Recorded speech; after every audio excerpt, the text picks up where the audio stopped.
कोलापुर गांव में एक साधु रहता था। वह आसपास के गांव में जाता और वहां के लोगों को ये विश्वास दिलाता कि उनके घर में किसी ने काला जादू कर दिया है, जिस वजह से उन्हें काफी परेशानी का सामना करना पड़ता। ऐसे ही वह श्यामनगर जाता है। वहां उसकी नजर सबसे पहले प्रशांत सेठ के घर के ऊपर पड़ती है, जो कि किसान के साथ साथ जमींदार भी था। उसके पास काफी पैसा था।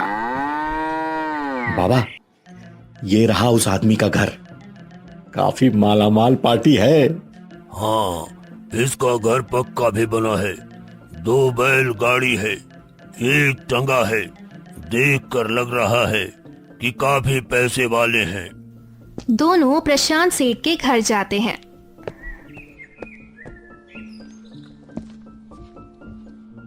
जय भोले।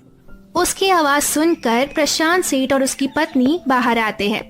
बाबा जी, हमें क्षमा कर दीजिए, लेकिन अभी हम बहुत परेशान हैं। हम अकेला रहना चाहते हैं। जय भोले। तुम्हारे परेशान होने से क्या तुम्हारी जली हुई फसल वापस आ जाएगी? बाबा, आपको कैसे पता चला कि हमारी फसल जलकर नष्ट हो गई है? मुझे सब पता है बेटा, और मुझे ये भी मालूम है कि तुम्हारी बीबी 2 महीने की गर्भवती है। क्या? बाबा जी, आपको जरूर कोई गलतफहमी हुई होगी। मेरी बीबी पेट से नहीं है। नहीं प्रशांत जी, बाबा जी सही बोल रहे हैं। जब मुझे ये पता चला कि मैं पेट से हूँ, मैं तुम्हें ये खुशखबरी बताने आई थी, लेकिन उसी समय मुझे मालूम चला कि हमारी फसल जलकर नष्ट हो गई है। इसीलिए मैं ये खुशखबरी अपने तक ही रखी। क्या सच में मैं पापा बनने वाला हूँ? बाबा जी, आप जरूर कोई भगवान का अवतार हैं, जो हमें इतनी बड़ी खुशखबरी सुनाए। अरे, आप बाहर क्यों खड़े हैं? अंदर आइए। दोनों घर के अंदर जाते हैं, लेकिन साधु अचानक से हिलने लगता है। क्या हुआ बाबा जी? सब ठीक है ना? नहीं, कुछ भी ठीक नहीं है तुम्हारे घर में। ये परेशानी आई नहीं है, लाई गई है बच्चा। क्या मतलब? मैं समझा नहीं।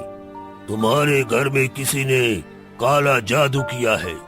तुम अपने कमरे में जाओ और अपने खटिया के ऊपर चद्दर हटा कर देखो।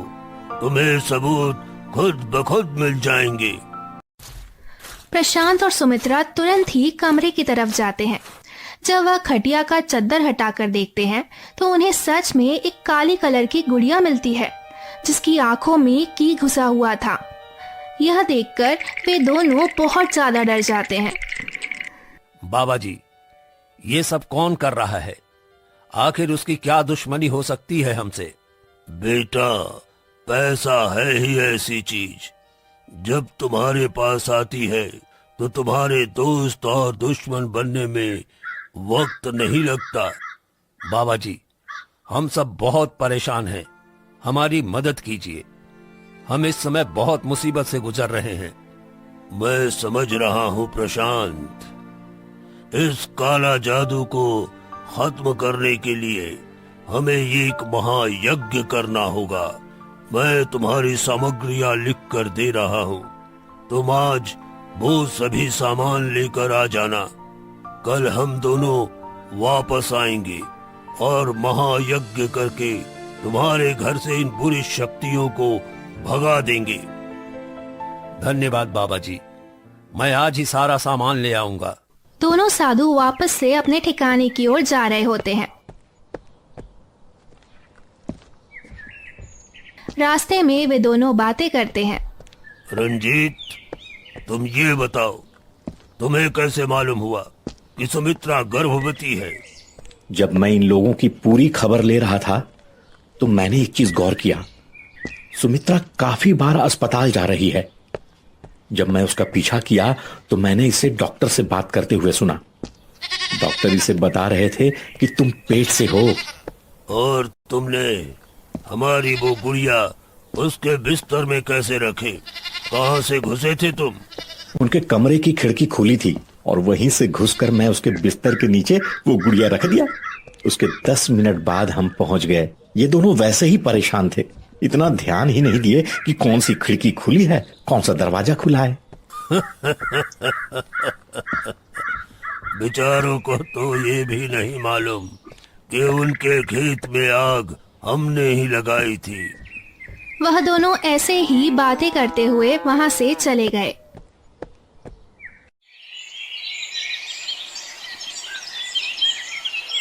अगले दिन वह दोनों वापस से प्रशांत के घर आते हैं। बाबा जी, सामग्री तैयार है, आप बस यज्ञ करना शुरू करिए और हमारे घर से इन शक्तियों को हटा दीजिए। तुम घबराओ मत बेटा, आज से तुम्हारी सारी समस्या खत्म हो जाएगी। साधु और उसका चेला यज्ञ करना शुरू करते। धीरे धीरे यज्ञ का धुआं पूरे घर में फैल गया। प्रशांत और सुमित्रा को कुछ भी दिखाई नहीं दे रहा था। बाबा जी, मुझे कुछ दिखाई नहीं दे रहा। इस यज्ञ का धुआं पूरे घर में फैलना जरूरी है, क्योंकि इसी धुआं से उन बुरी शक्तियों का विनाश होगा। तुम दोनों बस थोड़ा सा हिम्मत रखो, थोड़ी देर में क्रिया खत्म हो जाएगी। जैसे जैसे वह धुआं पूरे घर में फैला, उस धुएं के असर से प्रसाद और सुमित्रा बेहोश हो जाते हैं, क्योंकि साधु ने उस यज्ञ की सामग्री में नशे की दवा मिलाई थी। इस नशे का असर दोनों साधु को नहीं हुआ, क्योंकि वह पहले से ही सारी तैयारी करके आए थे। रंजीत साधु उनके घर में पैसे, सोने, चांदी के जेवरात एक गठरी में बंद करके वहां से जाने वाले होते हैं कि तभी प्रशांत का छोटा भाई मुकेश वहां आ जाता है। भैया भाभी उठिए, अरे क्या हुआ आप दोनों को? और तुम दोनों कौन हो? क्या किया इनके साथ? तुम घबराओ मत बेटा, इनके घर में किसी ने काला जादू किया है। इसी वजह से हमने यहाँ पर महायज्ञ करवाया है, लेकिन ये दोनों उन शक्तियों के बस में आ गए हैं।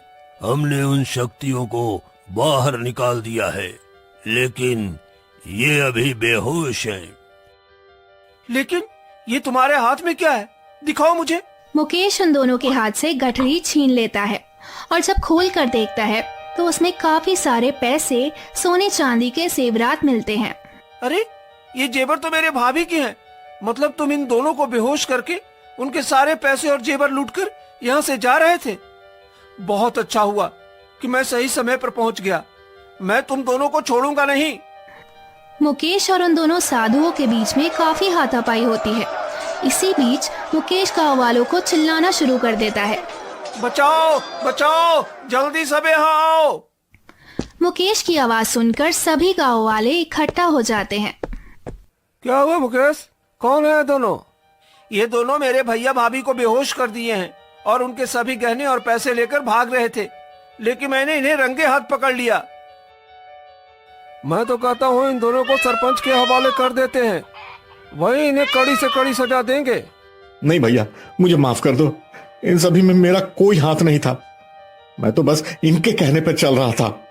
इस लूट में तुम्हारा कितना हाथ है ये तो हम नहीं जानते, लेकिन तुम इसके साथ पकड़े गए हो, इसलिए तुम भी गुनहगार हो और तुम्हें भी इसके जितनी ही सजा मिलेगी।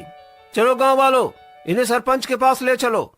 सभी गांव वाले दोनों साधुओं को सरपंच जी के पास ले जाते हैं और सारी बात बताते हैं। अब सभी की बात हम समझ गए, लेकिन जब तक प्रशांत और सुमित्रा को होश नहीं आ जाता, हम इन्हें सजा नहीं दे सकते। इसलिए वैद्य को बुलाया जाए और प्रसाद सुमित्रा को होश में लाए। तुरंत ही वैद्य को बुलाया जाता है। इधर दोनों को साथ में रस्सी से बांधकर सरपंच जी के सामने खड़ा किया था। वैद्य जी प्रशांत और सुमित्रा को होश में लाते हैं।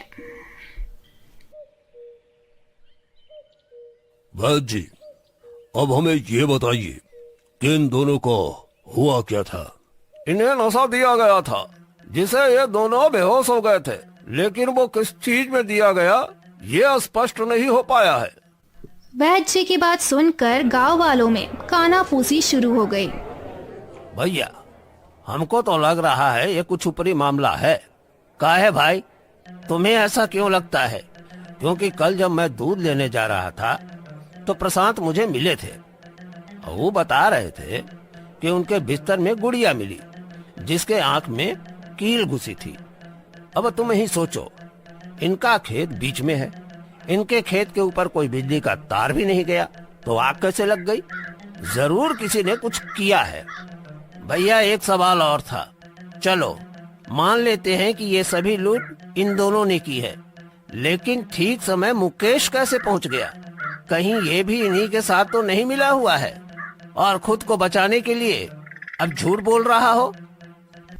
पंचायत इस नतीजे पर पहुंची है कि ये हमेशा के लिए हमारे गांव से चले जाए। अगर दोबारा इन्हें गांव में देखा गया तो इन्हें जेल में बंद करवा दिया जाएगा।